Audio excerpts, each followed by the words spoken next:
So how to keep manual hold with different reason discrepancy, how to release.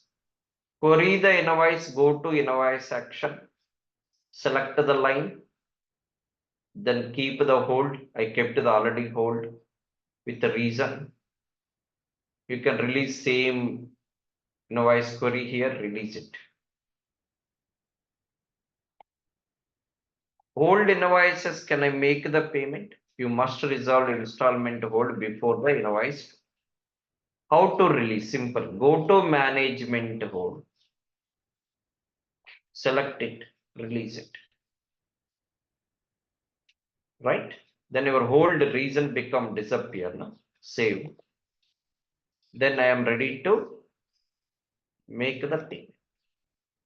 You have to test and these type of scenarios. I think it is not refresh. We need to validate చేయలేదు sir, validate చేసి pay కదా. no. We need to check it out. Payment method. It should be check method.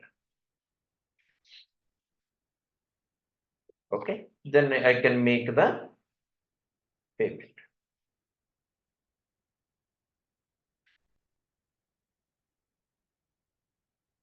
So you have to think and explain in the client training. Okay.